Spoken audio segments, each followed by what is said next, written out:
16 միլիոն պարտք ունեմ, 0-ից եմ սկսել եւ 5 տարվա մեջ սրան հասել։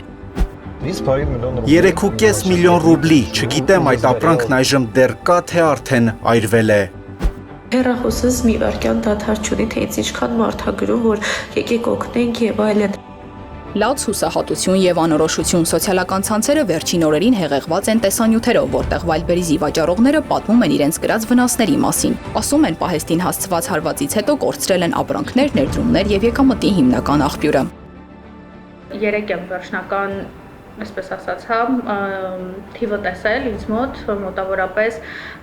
2 միլիոն 700 հազար դրամի ես կոնկրետ վնաս եմ ունեցել։ Դոնարան այն վաճառողներից մեկն է, որի բիզնեսը մեկ ակնթարթում հայտնվել է անորոշության մեջ։ Նա արդեն 3 տարի է ինչ տնտեսական ապրանքներ է վաճառում Վայլդբերիս հարթակում, իսկ իր հիմնական ապրանքային խմբականակը պահվում էր Կոստովսկի եւ Էլեկտրոստալ լոգիստիկ կենտրոններում։ Հուլիսի 18-ին հենց այդ պահեստներն են հայտնվել ուկրաինական անօդաչու թռչող սարքերի հարձակման թիրախում։ Մոսկվայի մարզի Էլեկտրոստալ լոգիստիկ կենտրոնը Վայլդբերիզի ամենախոշոր պահեստներից մեկն է Ռուսաստանում։ Այն զբաղեցնում է շուրջ 250 հազար քառակուսի մետր տարածք եւ նախնական գնահատականներով հրդեհի հետևանքով վնասների չափը կարող է հասնել մինչեւ 100 միլիարդ ռուբլու։ Դոնարան դեպքի մասին տեղեկացել է առավոտյան, սակայն սկզբում չի պատկերացրել, որ վնասներն այսքան մեծ կլինեն, իսկ պահեստներում գտնվող ապրանքները կարող են ամբողջությամբ ոչնչանալ։ Իմ քրտնաջան տարիների աշխատանքը, այն գումարը, որ ես աշխատում էի եւ մեր սելերները աշխատում էին, իրականում կորցնել 1 վայրկյանի 1 գիշերվա մեջ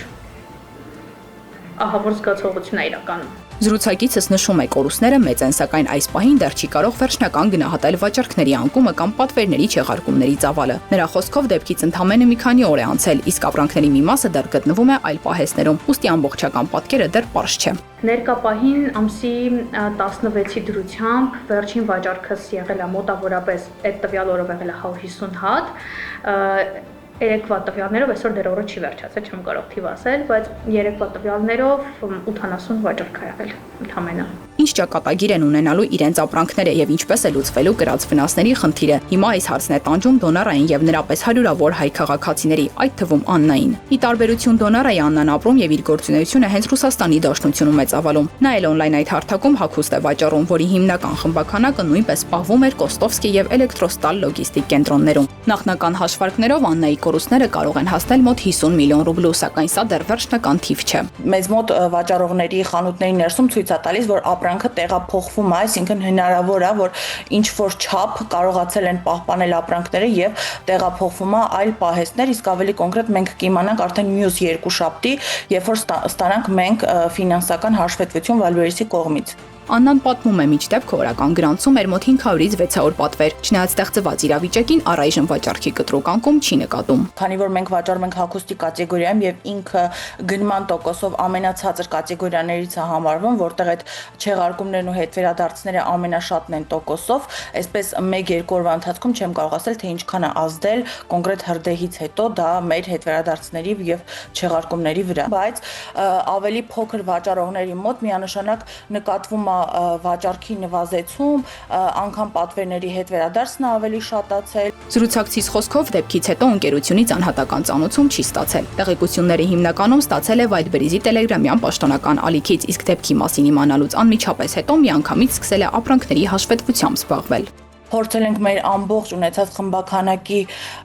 հաշվարկները հանել, թե ինչքան է մնացել քանակ, ինչքան է վնասվել եւ այլն, եւ պահպանել ենք մեզ մոտ Excel ֆայլերով հետագայի համար, որպեսզի ստանանք փոխհատուցում։ Նոր կորուստներից խուսափելու համար Աննան որոշել է իր մյուս ապրանքային խմբականակները դուրս բերել պահեստներից եւ վաճառքի այլ տարբերակ ընտրել։ Գոյություն ունի վաճառքի 2 տարբերակ, երբ որ մենք վաճառում ենք Վայլբերիսի պահեստներից, երբ որ Վայլբերիսը ինքը ամբողջ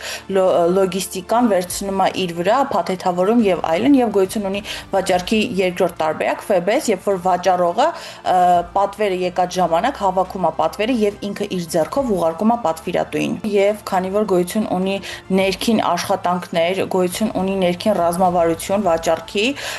տվյալ պարագայում առաջին տարբերակը վաճառողներին ավելի հարմար է։ Մենք ընդունել ենք որոշում, որ ավելի լավ է մենք մի փոքր ավելի քիչ վաճառք անենք, բայց մեր ապրանքները լինեն ավելի ապահով, քան անենք ենթադրենք ինչ որ 100% ավելի շատ վաճառք, բայց անընդհատ լինենք վախի մեջ ու սպասողական։ Իսկ դոնորան որոշել է շարունակել իր գործունեությունը եւ կրկին խմբականակ պատվիրել, քանի որ պետք է հաշվի առնել բիզնեսի ռիսկերը։ Մենք ուղղակի հասկանալով, որ Ռուսաստանը ինքը գտնվում է պատերազմական իրավիճակում, պետք է մի քիչ ավելի շատ հաշվի առնենք, որ հնարավոր է, որ այսպիսի դեպք կլիներ, բայց ամեն դեպքում հույսերս չենք կորցնում, որ լավ է լինելու։ Ես անպայման շարունակել եմ, ինչու որ խորհուրդ կտամ մեր բոլոր սելերներին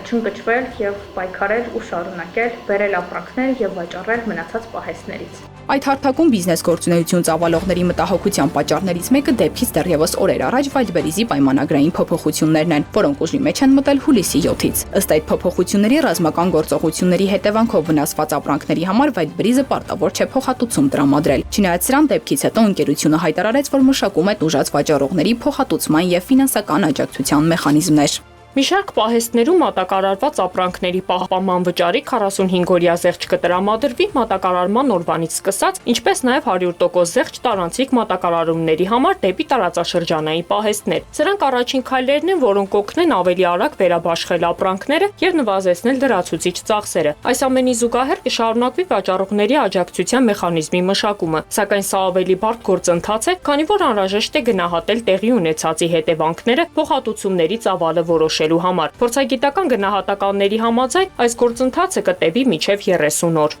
Այս հայտարարությանը զրուցակիցներս ծանոթ են, սակայն թե Դոնարան եւ թե Աննան նկատում են, այս պահին հայ վաճառողների համար որևէ առանձին փոխհատուցման ծրագիր դեռ չկա։ Նրանց խոսքով ներկայացված աջակցությունն առավելապես վերաբերում է այն գործընկերներին, որոնք օգտվել են Wildberries բանկի ֆինանսական ծառայություններից։ Փոխհատուցում կլինի, ես ավելի քան վստահ եմ, նախ ռուսական սելերներին, ԱԶ-ներին եւ բոլոր նրանց, ովքեր որ օգտվում են հենց ՎԲ բանկից, այնտեղ ֆինանսահայտ տոկոսադրույքները կնվազեցվի, նույնիսկ ինչ որ ժամանակահատվածով կսառեցվի, որպեսզի մարդիկ կարողանան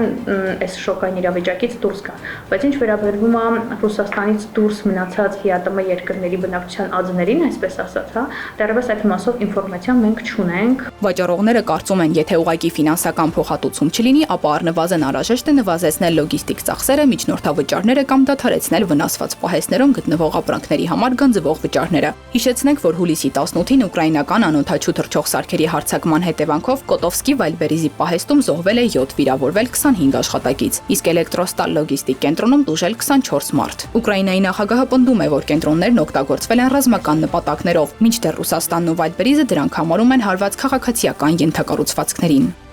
Էլեն Խուդան, Սեյրան Հակոբյան, Հորիզոն։